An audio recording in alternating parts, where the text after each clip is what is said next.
આગળના 2 એપિસોડ સાંભળ્યા પછી તમને ચોક્કસ એવું થતું હશે કે હું મારા જીવનમાં જાદુ કેવી રીતે લાવી શકું. જાદુ શબ્દ થોડોક આપણને એવું લાગે છે કે જાદુ જેવું કંઈ હોય, પણ એકચ્યુઅલી આ જાદુ શબ્દને જાદુ નથી ગણવાનું, એને એક પ્રેક્ટિસ ગણવાની છે. તો એ પ્રેક્ટિસ કરતા રહીશું, આપણી જીવનમાં પ્રેક્ટિસ લાયા કરીશું તો બધી જ વસ્તુ આપણને મળશે. અને પ્રેક્ટિસથી કોઈ વસ્તુ મળે એનું નામ જાદુ છે. આ બુકમાં રોન્ડા બર્ન લખે છે કે એમણે આ પ્રેક્ટિસ જ્યારે માર્કેટમાં મૂકી ત્યાર પછી હજારો લોકોના પત્રો એમને વેબસાઇટ ઉપર મળ્યા. વેબસાઇટ ઉપર લોકો લખીને મોકલતા કે એમને તબિયતમાં સુધારો થયો, ઘણા લખીને મોકલતા કે એમને સંબંધોમાં સુધારો થયો, તો ઘણા લખીને મોકલતા કે એમને આર્થિક સ્થિતિમાં સુધારો થયો. અને એટલા માટે એમણે આ વેબસાઇટ ખોલી હતી જેનાથી એ લોકો સાથે કનેક્ટ થઈ શકે કે પ્રેક્ટિસ બધાની બરાબર થઈ રહી છે કે નહીં. એ જ પ્રેક્ટિસ ઉપર ભરોસો રાખીને આપણે આગળ કરવાનું છે.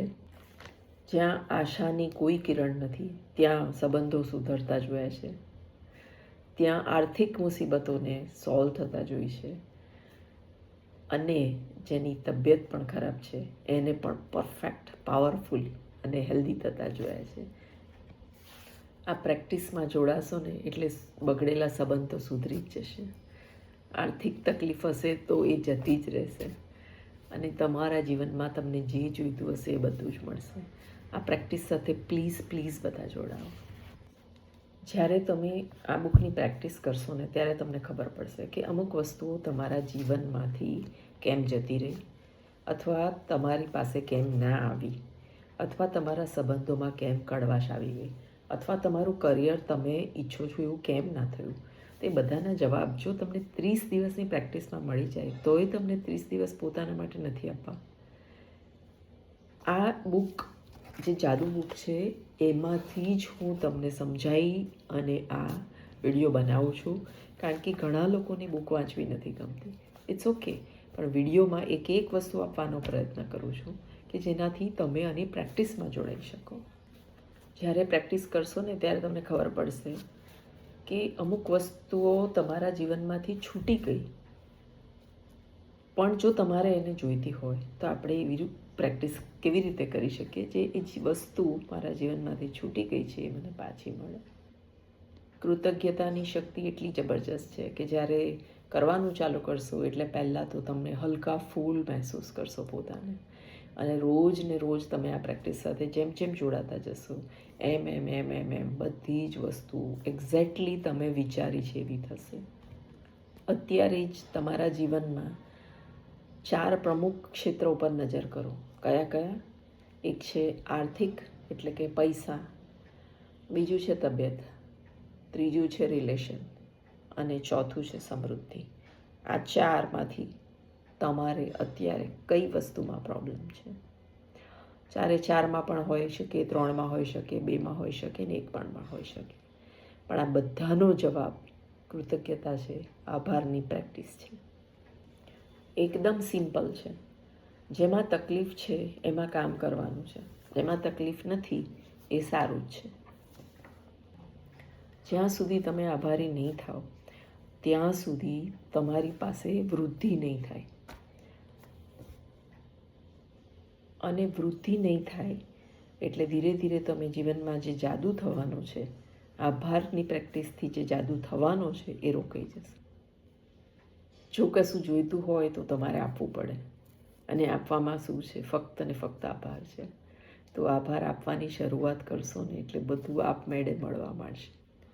જ્યારે આપણે કૃતજ્ઞ નથી થતા ને ત્યારે આપણે જે કંઈ મળ્યું છે ને એને આપણે હલકામાં લઈ લઈએ છીએ, અને જ્યારે હલકામાં લઈ લઈએ છીએ ત્યારે એ વસ્તુ આપણાથી દૂર થતી જાય છે. ચાહે એ સંબંધ હોય, પૈસા હોય, કરિયર હોય કે કંઈ પણ હોય, જો તમે એના માટે આભારી નથી તો એ તમે હલકામાં લો છો, અને હલકામાં લો છો એટલે તમારી પાસેથી જતું રહેશે. આખી બુકમાં એક જ વસ્તુ લખેલી છે, જો તું આભારી નથી તો તારી પાસે જે છે એ બધું લઈ લેવામાં આવશે. એટલે આ એક ગોલ્ડન સેન્ટેન્સ તમારે એક ચિઠ્ઠી પર લખીને લગાવી રાખવું હોય તમારા ઘરમાં તો પણ એટલું બધું પાવરફુલ કામ કરશે કે જો તું આભારી નથી તો તારી પાસે જે કંઈ છે એ લઈ લેવામાં આવશે. તમે પોતે જ વિચાર કરો કે તમે જીવનમાં કે દિવસમાં, જીવનને છોડો, દિવસમાં તમે કેટલી વાર આભારી થાવ છો. એક નોટ રાખશો ને તો તમે 1 કે 2 વાર તમે આભારી થતા હશો, અને એ પણ કોઈ તમને પાણીનો ગ્લાસ લઈ આપે ને ત્યારે. પણ આ બુક તમને એવું શીખવાડે છે કે જે કંઈ બી તમારા જીવનમાં ચાલી રહ્યું છે એ બધું તમને મળી રહ્યું છે, અને તમને મળી રહ્યું છે એટલે તમારે આભારી થવાની જરૂર છે. આ બુકમાં એકદમ ઝીણામાં ઝીણી વસ્તુ પર આભાર કેવી રીતે પ્રકટ કરવામાં બધું જ સમજાયું છે. ધીરે ધીરે આગળના બધા ચેપ્ટર્સમાં આવશે એટલે તમારે જોડાયેલું રહેવાનું છે. હવે જાદુની ફોર્મ્યુલા શું છે? એકદમ ઇઝી છે.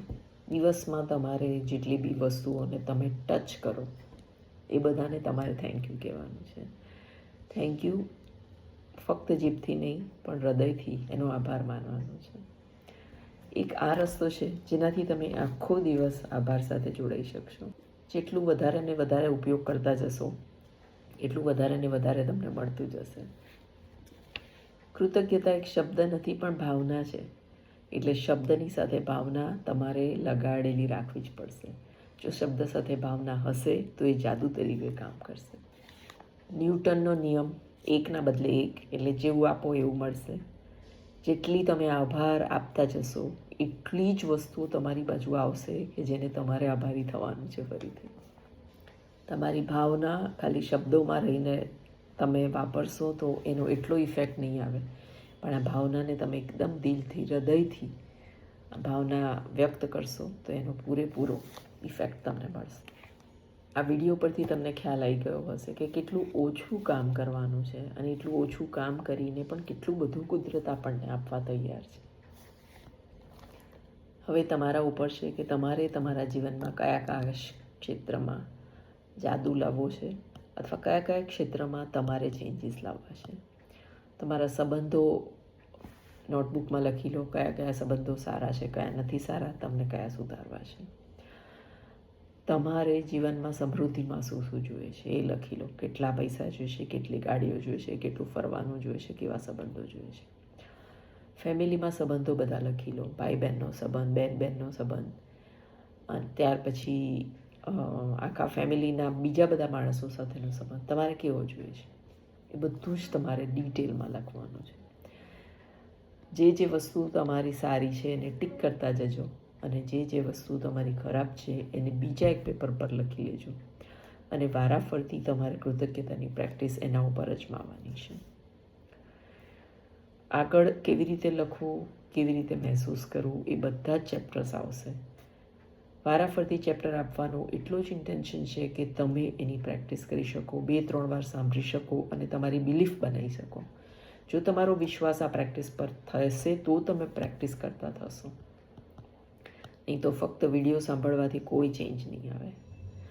તો એવરી ટાઈમ હું એવું જ કહું છું કે જો તમને વિડીયો ગમ્યો હોય, ઉપયોગી લાગ્યો હોય તો કોઈને શેર કરજો, અને ચેનલને સબસ્ક્રાઈબ કરજો. તો તમને આ પ્રેક્ટિસ સાથે જોડાયેલા રહેશો, અને પ્રેક્ટિસ સાથે જોડાયેલા રહેશો તો તમારામાં 100% ચેન્જ આવશે. તો અહીં ચેપ્ટર પૂરો કરું છું. બીજો ચેપ્ટર આવતીકાલે મળીશું. ત્યાં સુધી આની પ્રેક્ટિસ કરતા